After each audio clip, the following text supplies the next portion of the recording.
Morning, নমস্কার। আমি Mampi, homemaker মাম্পির আরও একটি নতুন ব্লগে আপনাদের সবাইকে স্বাগত জানাই। আশা রাখছি আপনারা সবাই খুব ভালো আছেন, আমরাও বেশ ভালো আছি। তো আবারও চলে এসেছি নতুন একটা ভিডিও নিয়ে।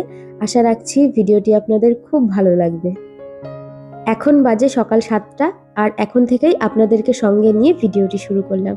সকালে ঘুম থেকে উঠে ফ্রেশ হয়ে চেঞ্জ করে এই যে সোজা চলে এসেছি রান্নাঘরে।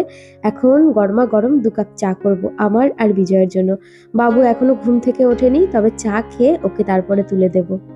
ওদিকে চা করতে এসে দেখি চা আর চিনির কন্টেনারটা খালি হয়ে গেছে। তো ওইগুলো ভরে নিয়ে তারপরে এই যে গরমা গরম চা করে নিচ্ছি। অন্যান্য সময়গুলো দিনের মধ্যে 2বার, ওই সকাল আর সন্ধ্যা, এই 2বার চাটা তো খাই। তবে এই যে শীত পড়লে পরে আমাকে যতবার চা দেবেন ততবার আমি চা খেতে রাজি আছি। শীতের সময় এরকম গরমা গরম চা খেতে কি ভালো লাগে না? যাই হোক, এদিকে আমার চা হয়ে গেছে, আর গতকাল রাত্রে রুটি করেছিলাম, তো সেই রুটি কটা ছিল, তাই এখানে 2টো রুটি নিয়ে নিয়েছি আমি আর বিজয় দুজনের খাওয়ার জন্য। ওদিকে চা খেয়ে বাবুকে ঘুম থেকে তুলে দিয়েছি, ও গিয়েছে ফ্রেশ হতে। আর এদিকে আমি চলে এসেছি ঘরগুলো গুছিয়ে নিতে। আগে চলুন বিছানাটা গুছিয়ে নিই। আজকে সকাল সকাল ঘুম থেকে উঠেই একেবারে জোর কদমে সংসারের কাজে হাত দিয়ে ফেলেছি। তার কারণ কালকের কিছু কাজ রয়েছে। মানে গতকাল রাত্রে আমি কোনো কাজ সেরে রাখিনি। আমার রান্নাঘরে অনেক বাসন পড়ে রয়েছে। তো সকালে উঠে আগে চা করে চা খেয়ে এই যে আগে ঘর দুয়ারগুলো সব পরিষ্কার করে গুছিয়ে নেব। তারপরে যাব রান্নাঘরে যেয়ে বাসন মাজতে, রান্নাঘর পরিষ্কার করতে। আসলে অন্যান্য দিনগুলো রাত্রেবেলায় আমি সমস্ত কাজ সেরেই রাখি। অন্তত বাসনগুলো মেজে রান্নাঘরটা পরিষ্কার করে রাখি। তবে গতকালকে আমরা খেতে বসে সবাই একসঙ্গে মুভি চালিয়েছিলাম। আর মুভি দেখতে দেখতে খাওয়া হয়ে যাওয়ার পরেও অনেকক্ষণ মুভি দেখেছি। আর মুভি দেখে উঠতে উঠতে 12টা বেজে গেছিল রাত্রির। তখন আর মনে হচ্ছিল না যে আর বাসনগুলো মাজি। সেই কারণেই আর গতকালকে কোনো বাসন টাসন মাজা হয়নি। সেই জন্যই সকালবেলায় একদম জোর কদমে সংসারের কাজে হাত দিয়ে ফেলেছি। এখন একদম সমস্ত কাজ টাজ সেরে স্নান ধান করে তারপরে রান্না করব। আমার এর আগের ভিডিওতে পায়েল দিদিভাই কমেন্ট করেছে, তুমি সবেতেই অসামান্য, এত ভালো লাগে তোমার কাজগুলো দেখতে, কি বলবো। আজকের মেনুগুলো খুব সুন্দর হয়েছে। খুব খুব ভালো থেকো পরিবারকে নিয়ে, আর এই শীতে একটু সাবধানে থেকো সবাই। থ্যাংক ইউ সো মাচ দিদিভাই। আমার অনেক ভালোবাসা নিও, তোমরাও খুব ভালো থেকো।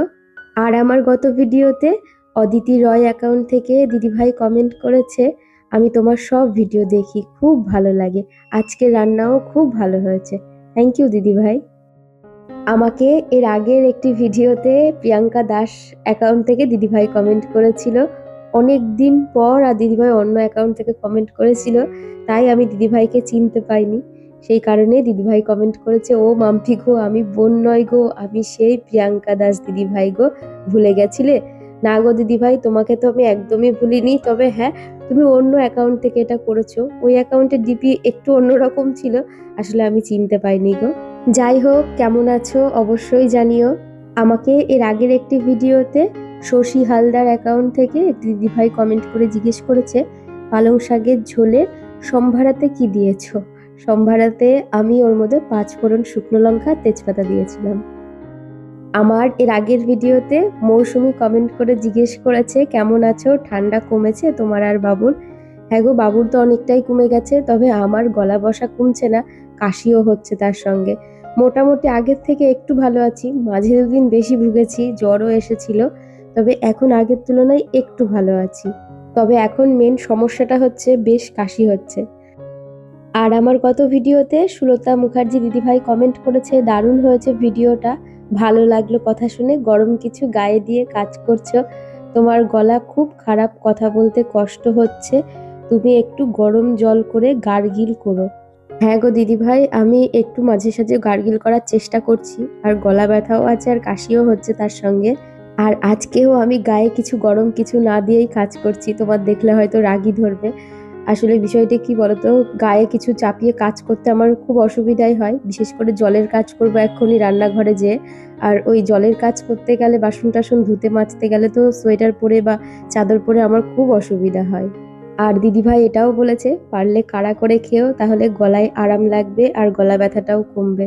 কাড়া করে তো খাওয়া হচ্ছে না, তবে হ্যাঁ গো, আমি একটু আদা তুলসী পাতা দিয়ে চা খাই মাঝে সাঝে। আর দিদিভাই লিখেছে, নিজের খেয়াল নিজেকেই রাখতে হবে গো। আর দেখবে সন্তান কিছু খেতে চাইলে মানা করা যায় না। তোমার ডিমের ঝোল রান্নাটা ভালোই হয়েছে মনে হয়, যেভাবে কষাচ্ছিলে দারুণ লাগলো। আর মাম্পি হোয়াইট সস পাস্তা একদিন বানালে দেখিও তো। দেখেছি তোমাকে করতে, ভুলে গেছি। ভালো থেকো। থ্যাংক ইউ দিদিভাই, তুমিও খুব ভালো থেকো, আমার অনেক ভালোবাসা নিও। আর হ্যাঁ, হোয়াইট সস পাস্তা অনেকদিন আগে একবার বানিয়েছিলাম, তবে চিজ টিজ এখন আর বাড়িতে নেই। বিজয়ের আগে একটা বড় চিজ নিয়ে এসেছিল, আর চিজ বেশি দিন রাখলে নষ্ট হয়ে যায়। যথারীতি সেই চিজটা নষ্ট হয়ে গেছিল, আমাকে ফেলে দিতে হয়েছে। আর সত্যি বলতে হোয়াইট সস পাস্তা না আমার ছেলে তেমন একটা পছন্দ করে না, আমারও ভালো লাগে না। নর্মালি আমাকে দেখবে পাস্তা করলেই আমি ওই একদম বাঙালি মতেই করি। আমার না বেশি ওই অনেক রকমের সস টস দিয়ে হিজিবিজি করে বানালে আমার একদম ভালো লাগে না। আর তার পাশাপাশি আমার ছেলেটাও ঠিক আমার মতনই হয়েছে, মানে ওই খুব বেশি সস টস দিয়ে কোনো কিছু খুব একটা বেশি পছন্দ করে না। তবে তুমি বলেছো, আমি একদিন অল্প করে হলেও অবশ্যই করে দেখাবো। আর আমার এর আগের ভিডিওতে মাম্পি সাহা অ্যাকাউন্ট থেকে একটি বোন কমেন্ট করেছে, খুব ভালো লাগে তোমার ব্লগ, তোমার সাথে আমার নামের সাথে সারনেমেরও মিল আছে। হ্যাঁ গো, তবে মাম্পি কিন্তু আমার ডাক নাম, আমার ভালো নাম মাম্পি না।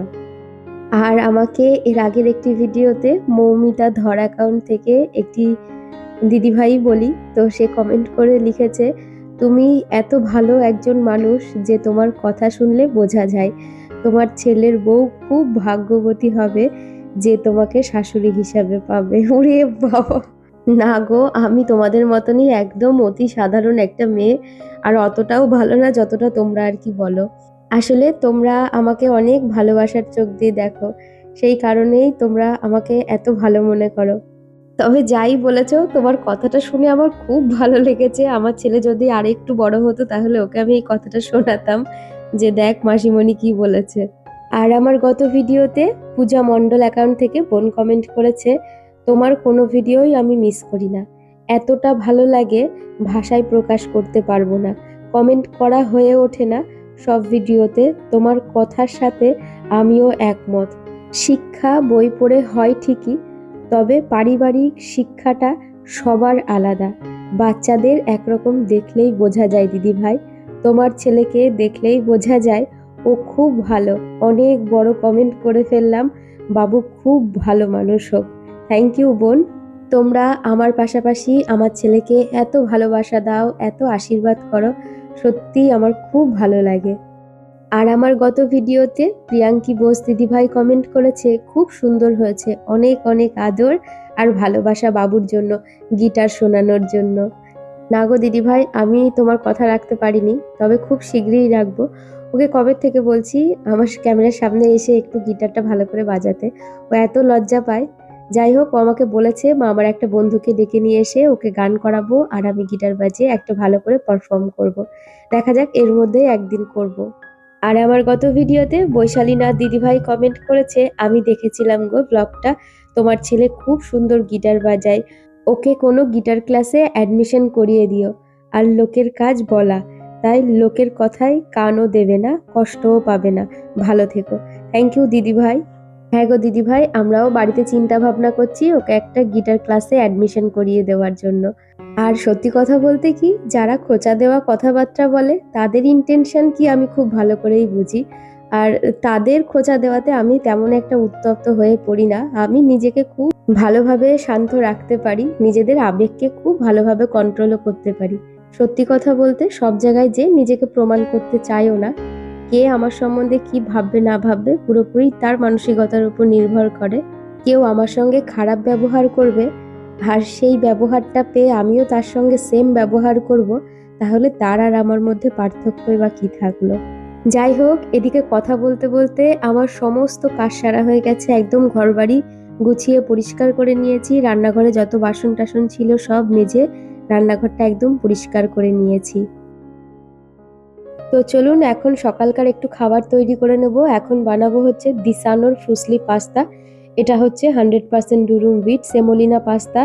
এটা হচ্ছে আটা আর সুজি দিয়ে তৈরি করা, এর মধ্যে কোনো রকম ময়দা নেই, এর মধ্যে কোনো রকম আর্টিফিশিয়াল কালার ফ্লেভার কোনো কিচ্ছু নেই, zero cholesterol, zero trans fat, আর এর মধ্যে প্রচুর পরিমাণে প্রোটিনও রয়েছে, যে কারণে অনেকটা টাইম ধরে পেটটা ফুল থাকে।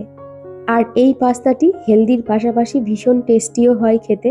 আমি এখানে সব রকম শীতের ভেজিটেবিল দিয়ে একটু ভেজ পাস্তা বানাচ্ছি, যেটা আর কি আমার ছেলে খুব পছন্দ করে খেতে। আপনারা এই পাস্তাটাও যে কোনো রকমভাবে করতে পারেন, খুব ভালো খেতে হয়। আর এই পাস্তাটা যে কোনো অনলাইন প্ল্যাটফর্মে পেয়ে যাবেন, তবুও আমি ডিসক্রিপশনে লিংক দিয়ে রাখবো, আপনারা চাইলে ওখান থেকে বাই করতে পারেন। এদিকে আমার পাস্তা হয়ে গেছে, এখন বাবুকে দিয়ে আসবো, তারপরে আমিও একটু নেব, নিয়ে খাবো। আর ওদিকে কাজের দিদি চলে এসেছে, তো সে এসে ঘরটা মুছে দিচ্ছে। তারপরে আমি যাব স্নান করতে, স্নান টান করে এসে তারপরে করব দুপুরের রান্না। তো চলুন, ভিডিওটা আর বেশি বড় করব না। আর আজকের ভিডিওটা কেমন লাগলো অবশ্যই কমেন্ট করে জানাবেন। ভালো লাগলে একটি লাইক করবেন। আর যারা নতুন বন্ধুরা আছেন সাবস্ক্রাইব করে আমার পাশে থাকতে পারেন। আবারও দেখা হবে নতুন একটা ভিডিও নিয়ে। ততক্ষণ সুস্থ থাকবেন, ভালো থাকবেন। টাটা।